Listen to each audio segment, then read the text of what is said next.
Hello and welcome to V.O.C.A.L, Voices of Colorado in Art and Literature. From authors and artists, poets, performance artists, and others, this is where we celebrate those who breathe life into the artistic community of Colorado. I am your host, Suzy Riding. Tonight, we visit with award-winning Colorado artist Chris Bates.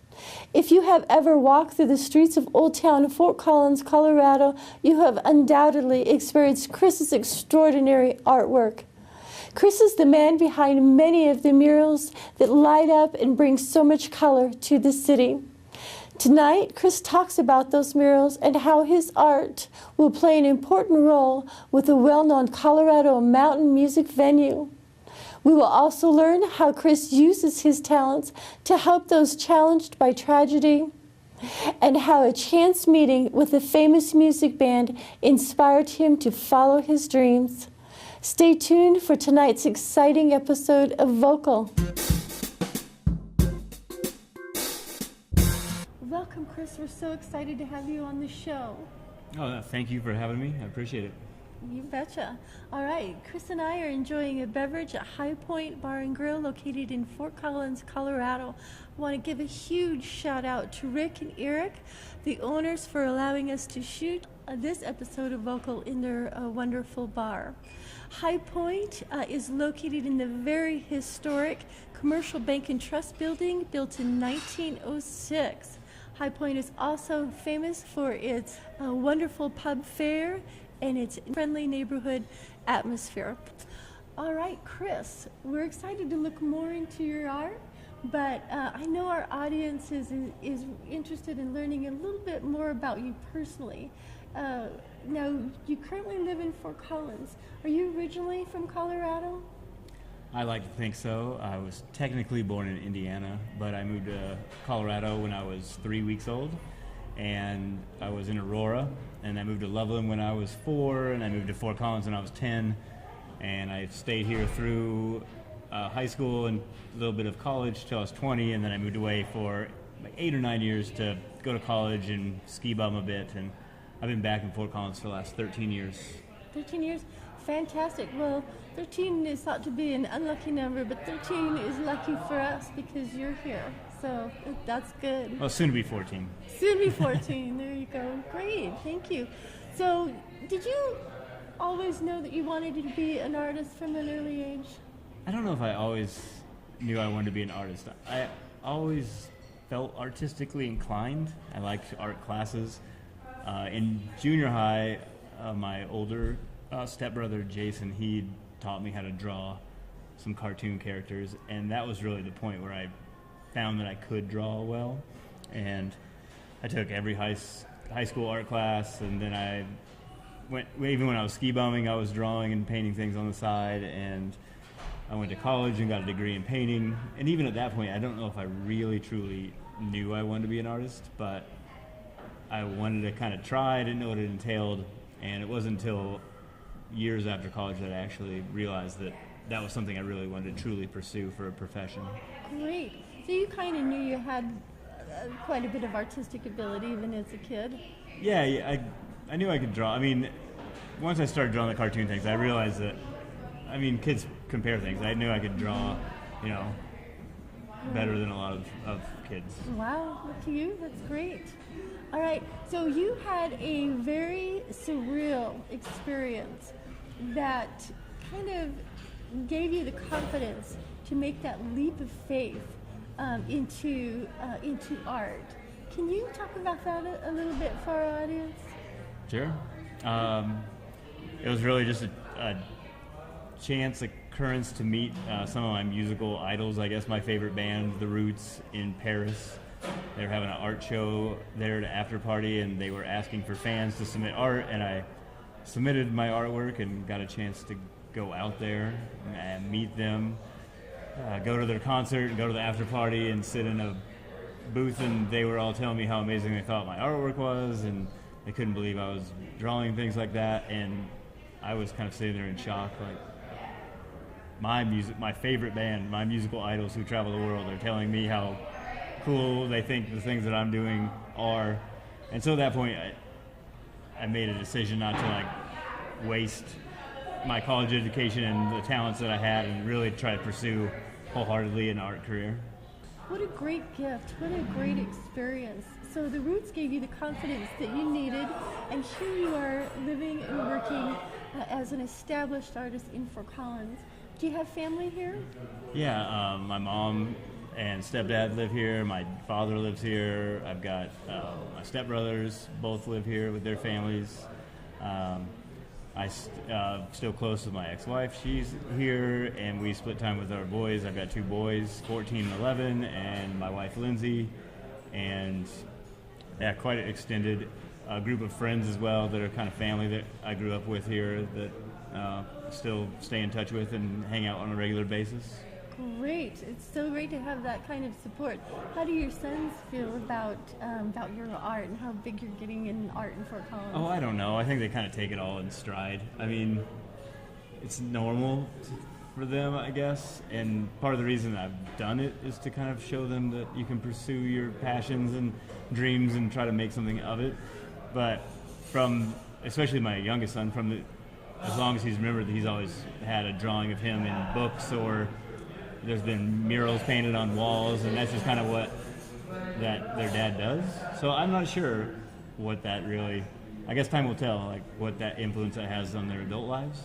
But right. I think it's just whatever dad does. Oh, I just think that's so neat. So Chris, you work primarily out of your studio here in Fort Collins? I kind of split my time between working in my studio and working outside. I paint a lot of murals in the summer, so I'm outside in different locations, painting on walls and on people's houses and businesses and whatever else I can find to paint on. And then during the winter months, I tend to be more in my studio working on commission drawings or applications for future work or marketing and website stuff or whatever else I need to be doing. So half the time indoors, half the time outdoors. Sounds like a great life, especially here in Colorado. Spend your time outdoors. So V.O.C.A.L had the wonderful opportunity to actually visit Chris's home studio here in Fort Collins and get to see his art up close. Take a look.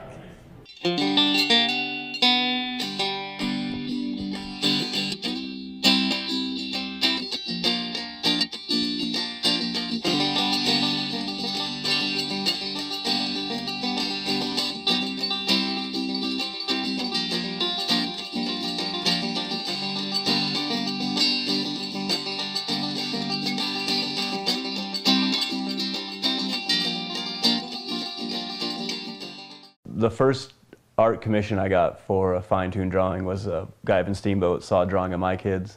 He wanted me to do a picture of his kids that told his family history and the story of him and his wife for an anniversary present. So I spent a couple months going back and forth interviewing with him and creating this picture of his kids and his dog that told how his wife's met, all the things that they've done and the things about their children. And I got the opportunity to drive the picture up to Steamboat and present it to his wife, and it was met with like tears and hugging and all these things, and it was a touching moment for me to think that I could create a piece of artwork that could reach someone in such an emotional level. And since that time, I've really got a chance to do dozens of these pictures for other people, and I would say 90% of the time it is met with that same reaction of tears and happy tears and shock and surprise. And it was just something I joke about, but I think it's funny. I'm like, I want my artwork, the main thing I want to do is just make ladies cry. So it's just something I love to do, to have that emotional connection, to make artwork that has the ability to like reach people in that way is such a fun thing for me.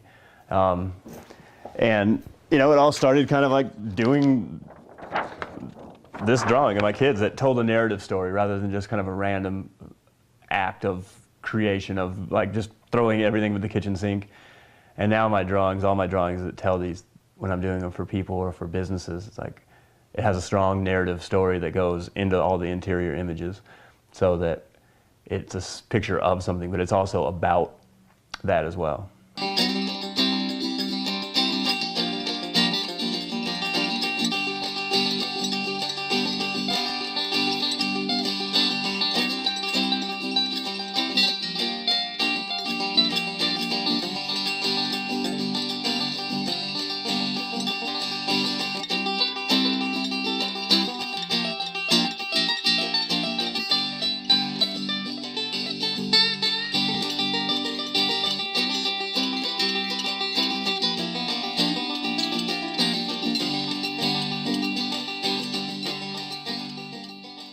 So he was on the East Coast, and we kind of lost touch a lot. So we started talking a lot more and just kind of catching up with each other. And so we went to art school together, me and his wife.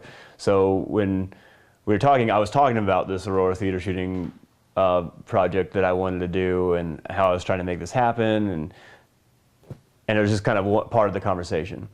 So when he passed away, I went to school with his wife as well, so we talked, and I still wasn't, the victims of the Aurora theater shooting family weren't really ready to move forward, so I just asked my friend, I'm like, would you want me to do one of these for Brian instead? Like, because I have the time right now, and I already know how I'm going to do it, so I set up a Kickstarter for that project, for this one instead, and we raised the money to do that, and I was able to do the drawing of him as like kind of a gift for him and his family. I didn't have them pay anything. We crowdfunded it all, and I was able to give his wife the original and then make prints for like his family members and his mom and sisters and all of his friends. And it kind of tells his life story about all the things he did. He was a anti-nuclear protester, and he was in New Zealand as a farmer, and he was really into agriculture, and he had kids and have his dogs and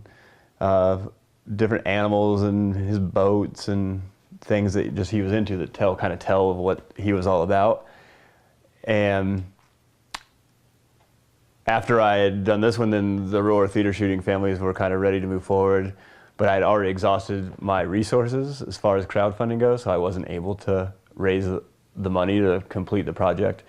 And I think the process of trying to get this going was a little bit much for them, and it just kind of fell apart at the end, and nothing ever really came of it because it was pretty heavy experience for them, and still is to this day.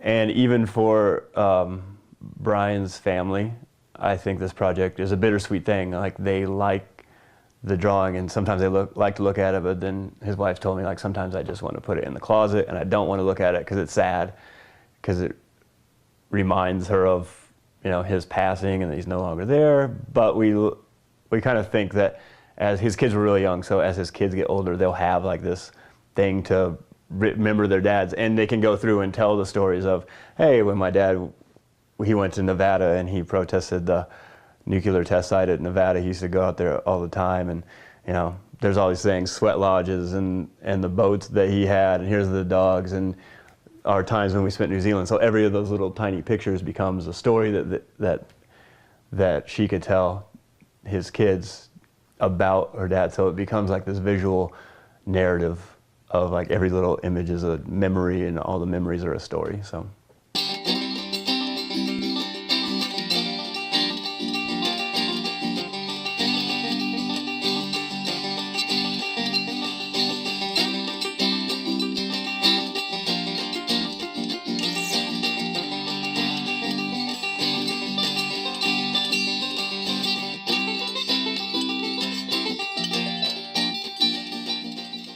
So this is a collaboration between me. There's this hip hop group called Kind Dub that has an apparel line called Hood Life, local kids in town, and they do hats, t-shirts. They got into doing snowboards, and they're getting into do skateboards. And there's this guy in town that owns a business called Anonymous Skateboards, longboards. And it's a Fort Collins guy. He's making these amazing bamboo longboards.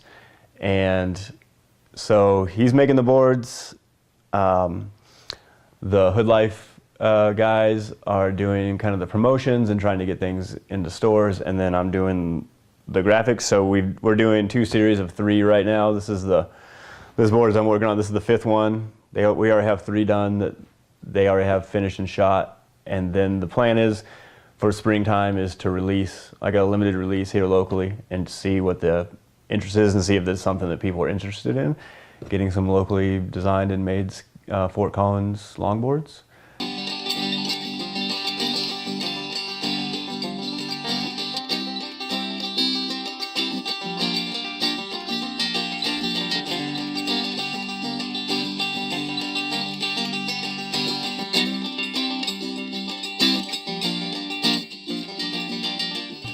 And this is what I tell young artists when I get to talk, 'cause I like to talk to high school kids and college kids, and just say, just start telling people you are what you want to be. Because I waited tables for years, and I never told anyone really I was an artist, or I painted, or I drew. I was always the waiter. I was the guy that brought you lunch. I was the nice person that would sit and chat with you. But it took years. I'd worked for people for like 3 years, and they're like, oh, you do artwork? And they're like, that's what I really want to do. But if I was telling people that whole time, hey, I'm an artist, then even if I didn't really truly believe that I was going down that road at that point, I feel like I would have been further along that path just by kind of vocalizing it. Because now everyone in town that knows me knows that I'm an artist. I mean, half the people I know now probably never knew I even waited tables. And that was probably a larger chunk of my life. I probably spent 15 years doing that. And I've spent 9 trying to like seriously pursue. I mean, I've been doing art since I was a little kid, but like as I consider like seriously pursuing it as a profession, I spent way more time in the service industry, but now people don't even know that fact about me because that's insignificant. So I'm like, it's like that fake it till you make it type of thing. It's like, even if you don't believe it, but if you want to be that person, you're like, I'm a writer and I write novels. Even if you're just like starting your first novel and you're halfway through, it's like, if you keep telling other people that, that's their perception of you. So they're like, oh, I know this novelist, if they're having some random conversation, and that's how things spread. So primarily what I do as an artist is do murals. So it looks like a beautiful winter day in Fort Collins, so if you want to come downtown, we can check out a couple murals.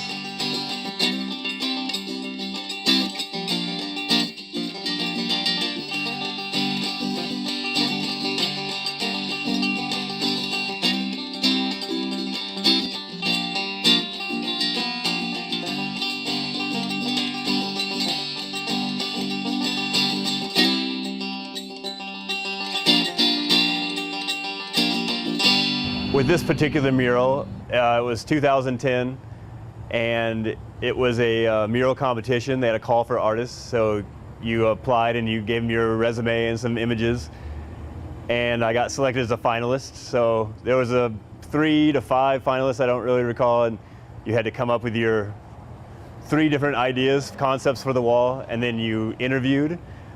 And I got to sit down and interview with people from Hot Corner Concepts in the city and Bohemian, because it was a collaboration between the 3 to kind of make this project happen.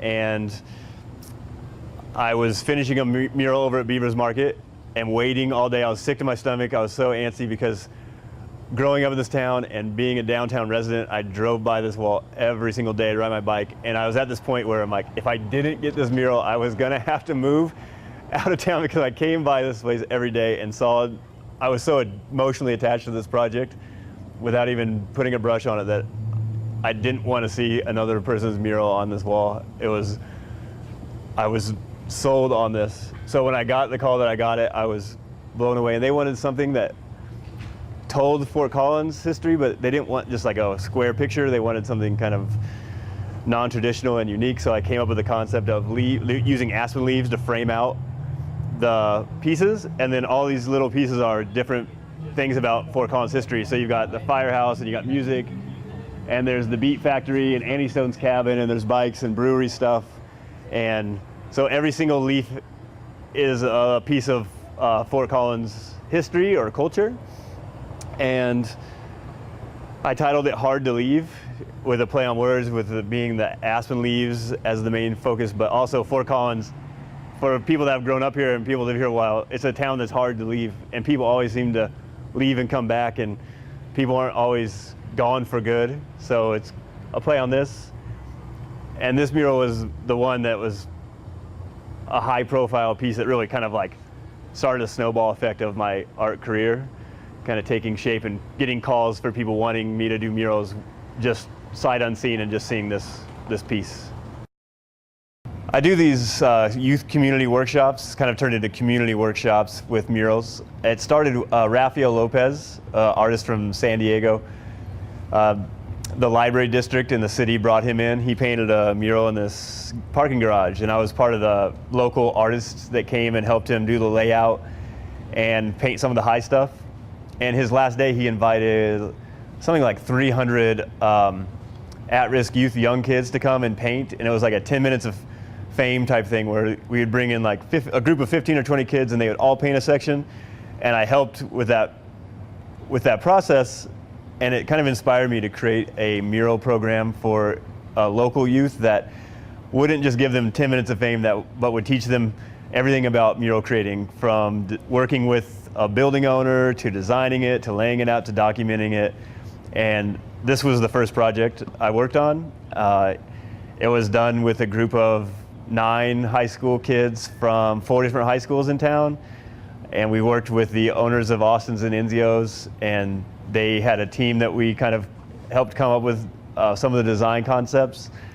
And we spent a month of 1 day a week meeting and coming up with designing it and coming up with the actual layout for the mural, and then we got approval through the building owners, and then we spent another, I think, 5 or 6 days drawing the mural up and then painting it as a group.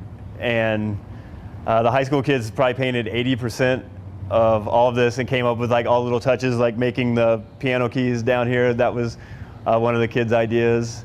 And it was just a real like collaborative process of taking a group of young artists and giving them a project that hopefully they can look back 10 years from now and be like, you know, I helped make this mural happen in Fort Collins in downtown where they grew up.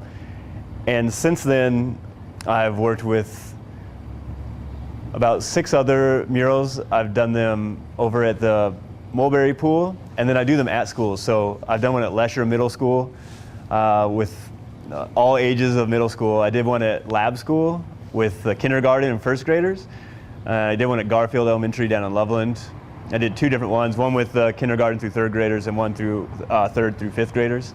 And just kind of leading through the whole process of like letting the kids come up with the concepts, kind of being the facilitator, and then coming up with a design off of our conversations, our drawings, and then letting the kids like do 90% of the painting work, and just I kind of help come at the end and put it all together. So it's been a really good thing for me as a person that grew up in Fort Collins to give back to the community, to give opportunities and maybe some inspiration to kids. Because when I was growing up here, I didn't have any artists coming and let alone into my class to talk to me about anything, rather than give me the opportunity to create a mural piece in downtown.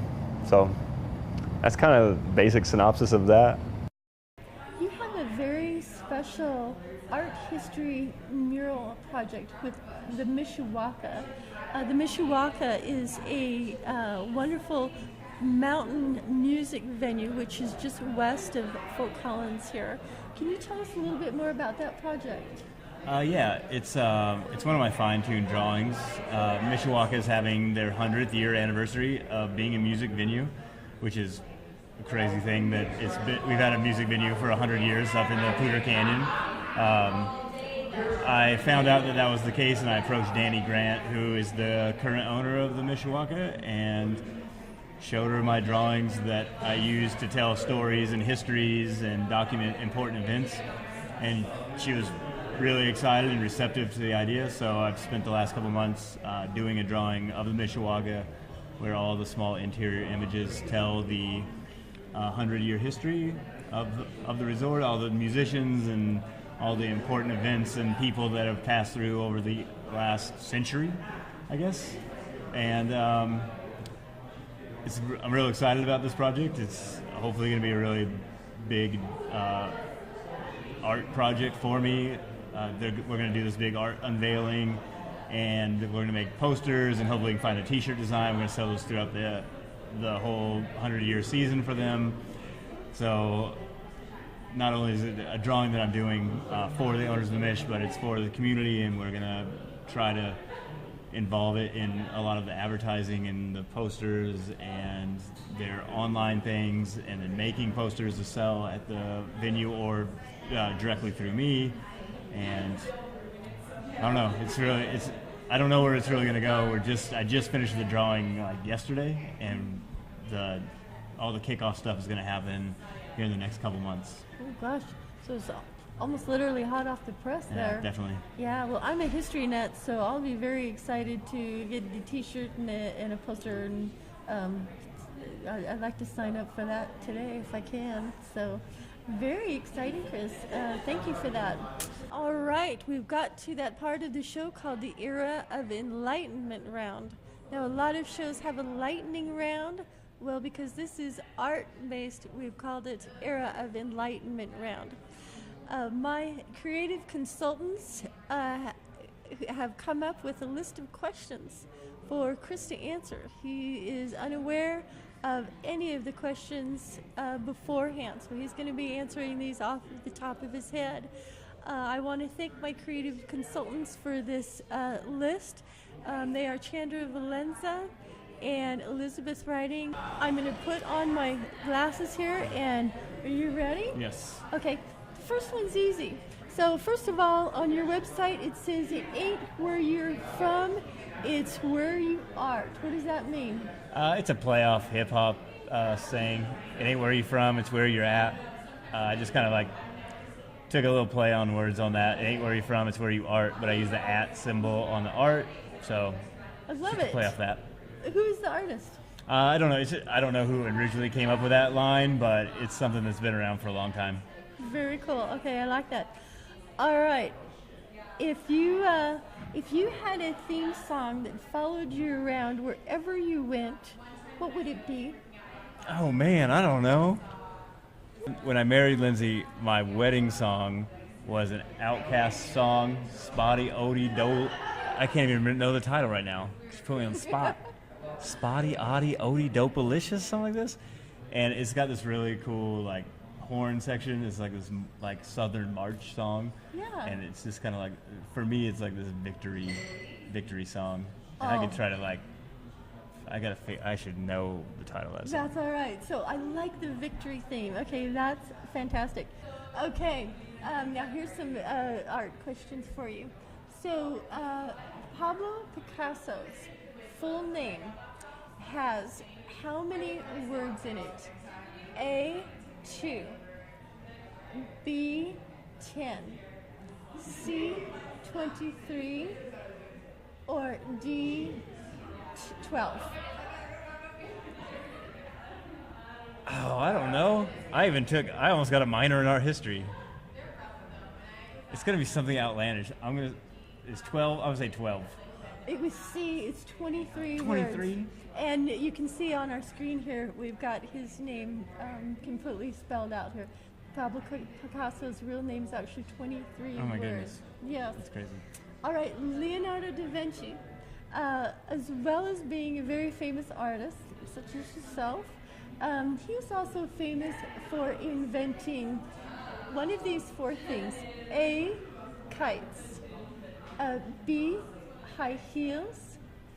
C, gunpowder. And D, a wagon. It's either me kites or gunpowder, I feel like. 'Cause he invented a lot of war machines. And he invented a lot of flying devices. But I just don't know where that comes in the linear history. And then part of me wants to say high heels, because it's the most outlandish thing. But I'm going to go with gunpowder? You tell me high heels. You tell me high That's heels. the one. I'm trying to give it to So me. Leonardo da Vinci is famous for well, he wasn't famous for, but he's also known He's for done that. inventing high heels. Isn't that crazy? And the last one, or no, actually I got a couple more for you. This was, I used my creative consultants for this one. Kurt Cobain or Eddie Vedder? Eddie Vedder? Okay, yes. I'm a fan of both of them. They're my era, but That was Eddie- a win-win. Oh, that was a win-win Okay. right there. Eddie Vedder. Zeppelin or Beatles? The Beatles. I'm a Zeppelin over here. All right, last one, Chris, before we let you go. If you could walk out of High Point Bar right now and get into a limo that could take you and your lovely wife, Lindsay, anywhere, and your beautiful kids, anywhere you wanted to go on the planet, anywhere, where would you go? Oh, that's a hard one. But I think we just go to Iceland, because that's kind of where we want to go next. We try to go see other parts of the world. and that's on the I love it. it's on the short list. Yes. So I think that's where we would probably take off to in the magic limo. Very good. Love it. Iceland. All right, sir, your limo awaits. Oh, yeah, sweet. I didn't know right. There you go. Well, thank you so much for tuning in to V.O.C.A.L. We loved having you. What an honor to have Chris Bates as our first guest. Just a wonderful artist. Really enjoyed our day today. To learn more about Chris Bates, all of the amazing awards he's won, to get a bio on Chris and see his wonderful artwork, please visit mightyfineart.org. We thank you so much for tuning in, and we'll see you next time on V.O.C.A.L.